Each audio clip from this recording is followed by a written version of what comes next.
Hello, people. Welcome back to another video by your good friend, Chad Marco. Make sure you guys attack that like button, subscribe, check out my other social media over there, over there. Let's have a conversation. So, this video is going to be a hot take for sure. Very hot take.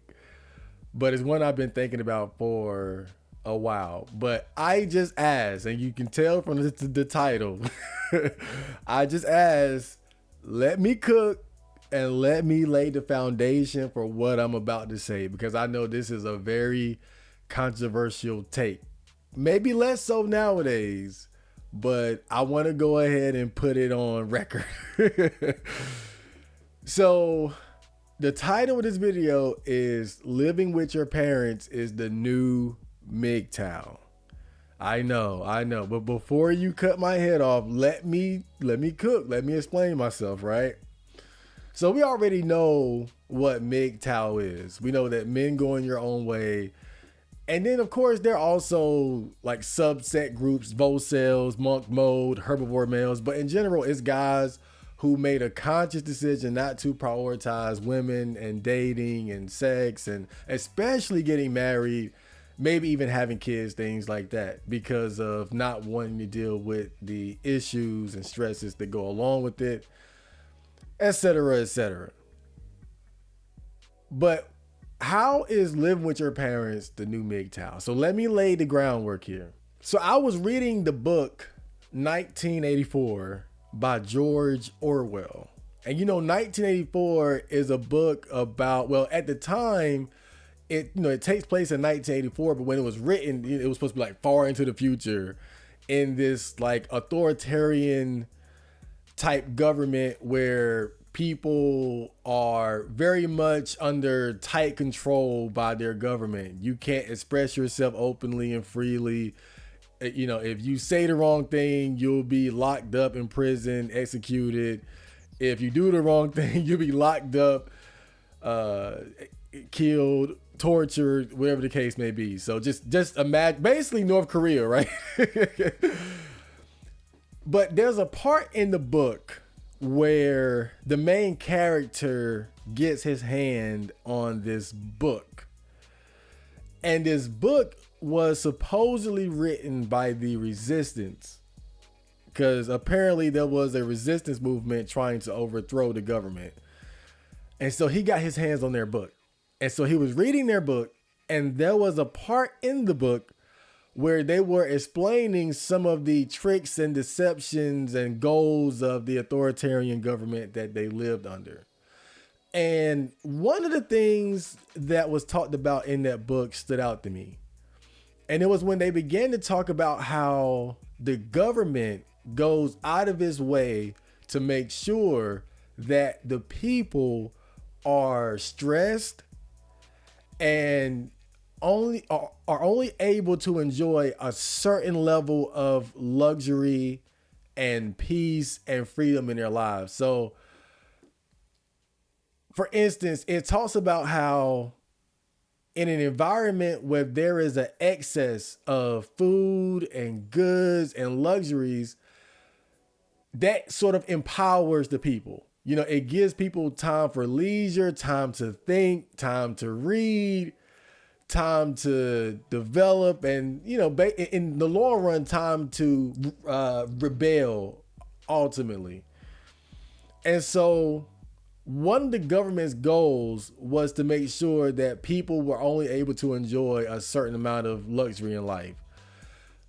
And so one of the things that they would do is like they were always trying to stay involved in some sort of war or combat. Like war was a great way to sort of like waste money, waste food, waste goods, things that were being developed in excess that they now could, instead of giving it to the people, invest it into war, putting greater strain on the population. There was also a part in the book where the main character, he has a love interest, and she begins explaining to him, because at the time apparently they're at war. We were always at war with Eurasia. That's a meme. But she explains to him that, oh, those bombs that are dropping occasionally in the city, killing people and destroying things, those are more than likely dropped by our own government. Like, they're dropping the bombs on us and making it seem like it's another country, but it's really them. And that was like profound to the main character because he never thought about that. But why do I bring this up? Because to me, it's undeniable that the governments around the world are practicing something very similar. And it's like when I look at certain things like the structure of our taxes, for instance, like you got to think like, why is it like in my state, for like we have a sales tax, but then in other states they don't have a sales tax? So why do we have a sales tax and somebody else doesn't? Do we need that sales tax? Who's to say that such and such income bracket should be taxed at a, say, 5% rate versus a 10% rate? And then you have things like this new bullshit called the carbon tax, which is supposed to be a tax to sort of mitigate, pollution or climate change, things like that. But again, who decides that? Who says that carbon tax should be 8%, 5%, or it should exist at all? It's the government. And so there are so many different aspects of our lives that we can look at and say, why do we have to pay this? Why do we have to do this? Why does this cause that? You look at like the cost of eggs and they're going up out of nowhere. And then I find out, oh, there were like hundreds of millions of chickens that were killed not too long ago. And it's like, oh, what was it? What was the excuse for that? And so you start connecting these dots and realizing again, that a lot of the things and stresses that we have put on us are done intentionally. And I feel like in recent years, one of the best examples of this is the immigration crisis, because this is something that was obviously and blatantly done on purpose. And when you look at how it's been done in the majority of first world countries throughout the world, this is an obvious global agenda. And when you bring in all these illegal immigrants, now you have to compete with them for jobs. You're competing with them for women. Some of them are criminals. They're committing crimes. They're raping women. They're killing people. They're stealing things. So now we have, again, another problem that has been dumped on our doorsteps by our own government. Then you look at these wars that have been sprouting up here and there. I can't get out of my mind that picture of Joe Biden, when he approved of the long range missiles to be used in Ukraine against Russia. And that was super serious because that could have escalated towards World War III. That was very serious. And that fucking sinister, guilty look on his face, I can't get that shit out of my mind. And then recently, we saw the Speaker of the House, what's his name, Mike something, he was on the news talking about, making sure that young men can't get, what was it, Medicaid or something like that. Oh, but Medicaid is for women or struggling moms, right? So again, now it's going to be on men to pay for the mistakes of women. And again, good strategy there, right? Cater to women, a bigger voter base and whatnot, right? That's a safe bet, but I see what he was doing. So I see stuff like this all the time. That's my point. And so how does this connect to MGTOW? So why did men go MGTOW in the first place? Because we started to notice that there was a change in women. There was a change in women because of feminism, and there was a change in how we dealt with women, furthermore, because of, laws like divorce laws, how the courts tend to favor women. Women have gained a lot of power and leverage over men, especially in the realm of relationships nowadays. And that's why a lot of guys feel like, it's better to just not even deal with it, right? I'll just figure out how to be happy alone. or maybe I'll do pay for play. I'll be a trick. I'll just pay for it, keep it moving. But I'm not going to get married. I'm not going to be code approaching 100 women, 500 women. I'm not going to make them the priority because it's not worth it anymore because of the changes in our society. Now, of course, there are plenty of people who don't like MGTOWs, the idea of it and whatnot. So if you're not into that, if you can't relate to it, then none of this is going to make sense to you anyway.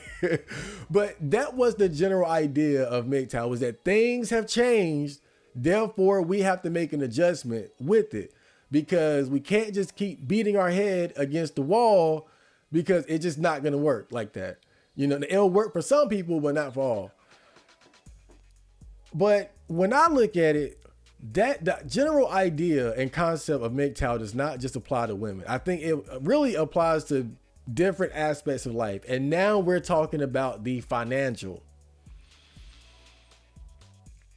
And so what I've noticed as far as like the self-improvement world, you know, you got plenty of guys out there, you know, the Andrew Tates and Fresh and Fit, rest in peace, Kevin Samuels, one of my favorite CGA. You know, you have a lot of guys out there that are giving men advice on not just women, but finances and how to make money and things like that. But one thing that I've noticed is that a lot of the advice that is given is actually very similar to the advice that's given to men that a lot of those same people would disagree with. So what I'm saying is this: when you look at the red pill and the manosphere in the self-improvement world, when it comes to women, a lot of these guys, they co-sign MGTOW more or less, right? Not recognizing that things have changed, so you have to change your approach.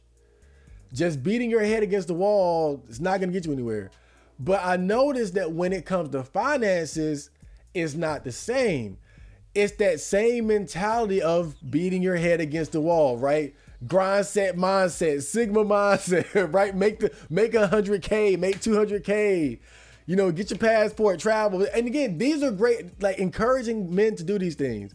I'm not saying that it's bad, but what I'm saying is that a lot of the advice that is given to men in terms of money does not account for the changes in our society and our government inventing all these imaginary problems and putting, you know, raising taxes, inventing taxes, immigration, the rent going up, food. It doesn't account for this.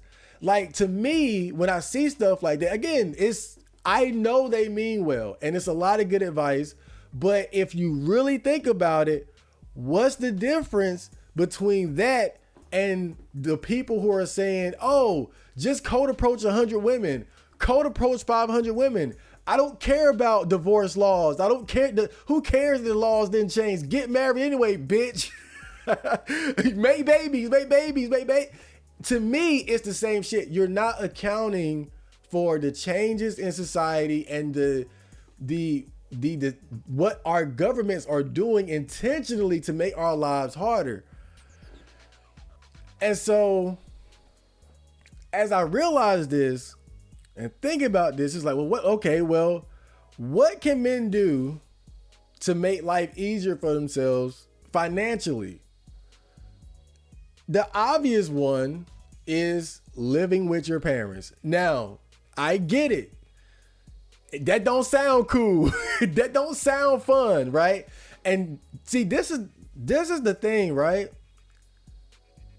The reason why going your own way when it comes to women sounds cool is like you can spin that as something that's empowering or something, right? Because it's like, I don't need these bitches. I don't need these hoes. Like the concept of finding happiness and being okay without having to deal with women, like you can make that look cool.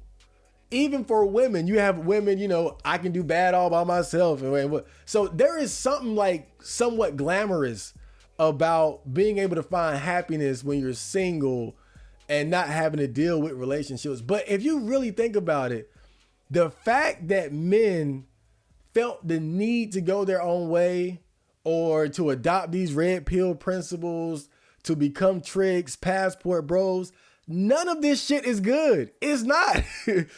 We found a way to adapt and find happiness in our own way. But if you really think about it, it's not a good thing. There's nothing good about the fact that society and the culture and women have changed so much that men feel like we're better off being single. That's not good. But you can spin it to look that way because if, it sounds empowering. But when you're talking about living with your parents, that's a harder sell, right? You can't make that look cool. You can't make that sound cool because in a sense, it really is going backwards from where we were at one point where it was much easier to afford to live on your own. But like I said, society, culture, government, all these things have changed to make these things harder for people.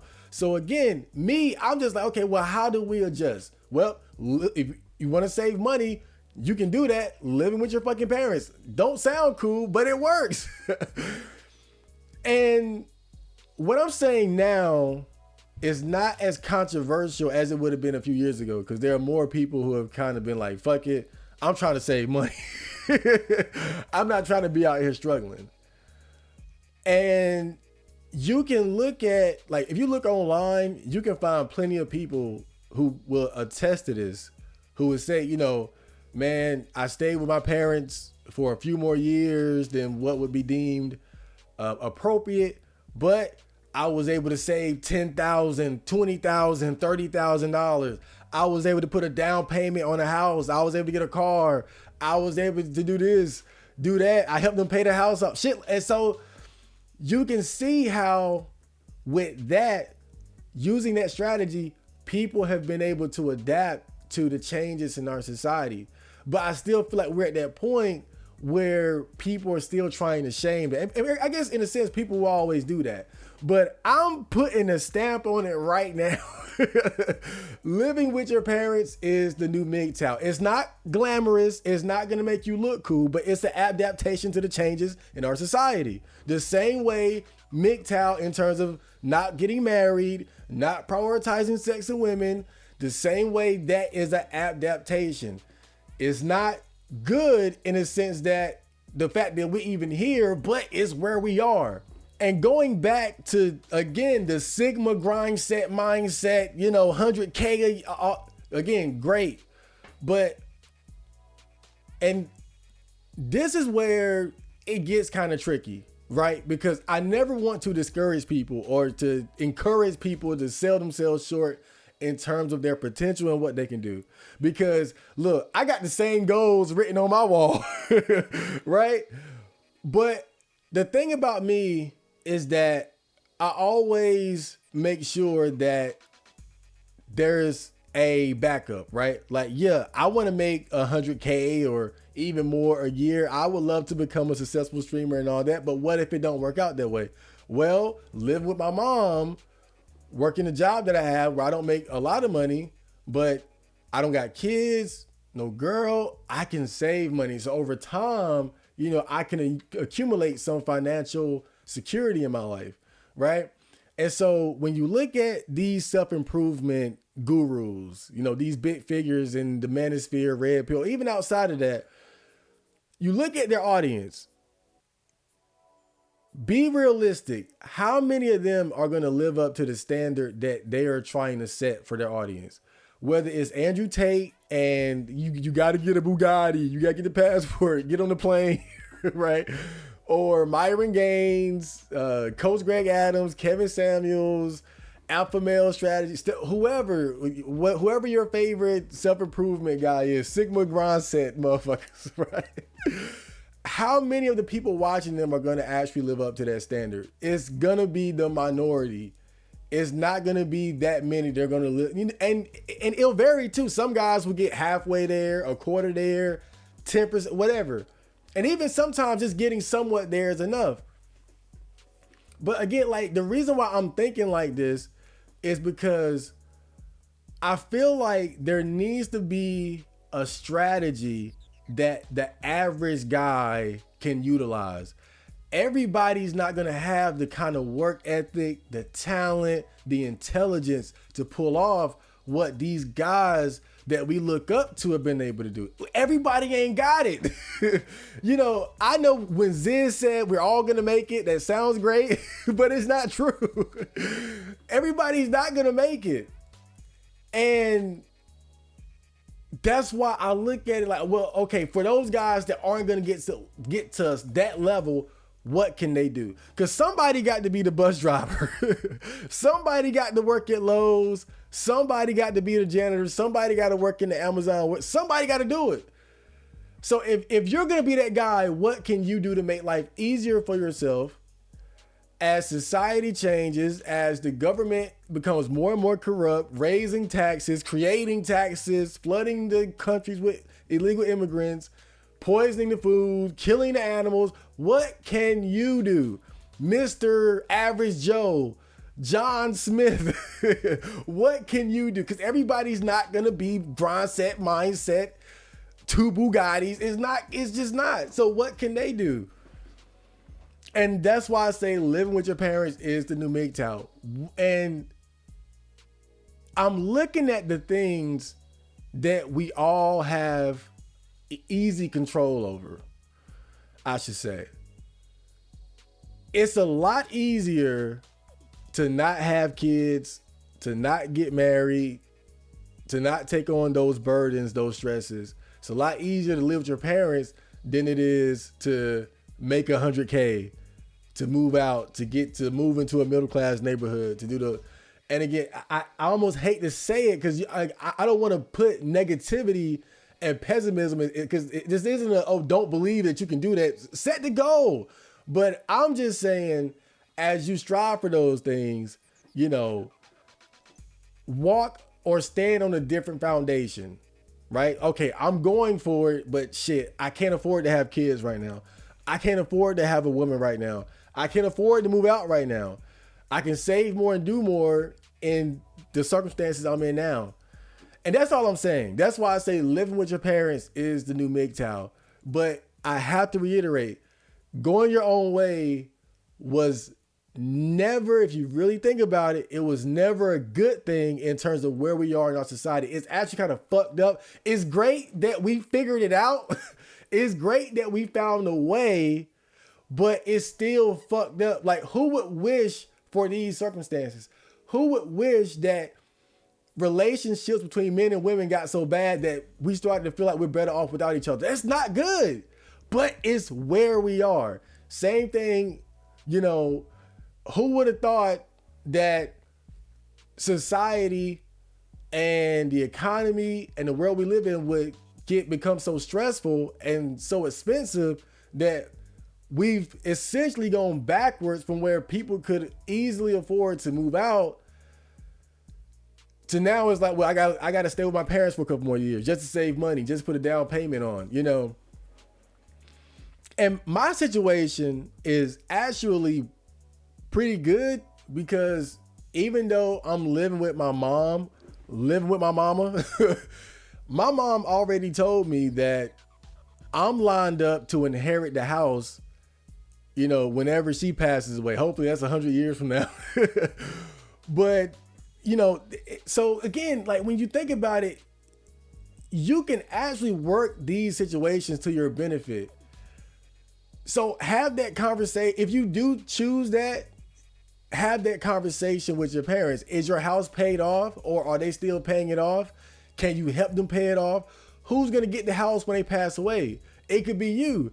The same thing in my situation. My mom told me, when I'm gone, you get the house. So I got to make sure that I'm responsible enough and man enough to take over when my mom is not here. But if you think about it, I got a house that's like 70% paid for, lined up for me. So why the fuck am I move out? But these are the type of, you know, situations that you can have if you think outside the box of what society is just telling you to do. Move out, have 3 babies, get married. No. Again, that can work for some people though. I don't want to be too negative because there are people who can still find the love of their life and get married and move out and do everything the traditional way.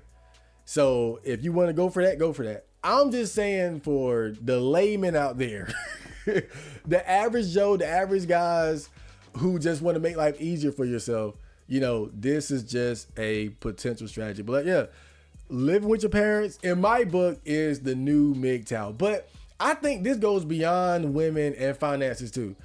I think, like, honestly, my generation, us, we can't afford to smoke weed. We can't afford to drink. We can't afford, right? Like, it's not even just about that. Like, I think that we got to cut a lot of unnecessary shit out of our lives because things are getting harder and harder and the world is becoming more treacherous. And we just don't got time for a lot of bullshit. That's why I don't drink. I stopped smoking weed, so when I talk about going your own way, it can apply to a lot of things. Like you can go your own way in terms of not getting into drinking or doing recreational drugs or smoking cigarettes. You can go your own way by eating healthier. Go your own way by, taking a different approach to saving money, your finances. Again, it could be moving in with roommates or your brother or staying with your family.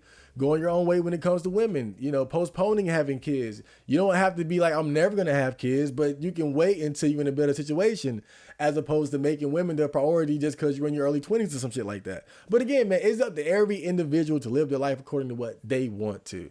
So I'm not trying to tell anybody what they can do. I'm just saying, as someone who's always identified with the MGTOW movement, I think that it's kind of doing ourselves a disservice to only look at it in terms of women. I think it applies to different aspects of life. And when I look at the financial side of it, I feel like living with your parents is just as MGTOW as saying fuck them bitches. But I hope you guys enjoyed that video and I will see you in the next. So, Johnny.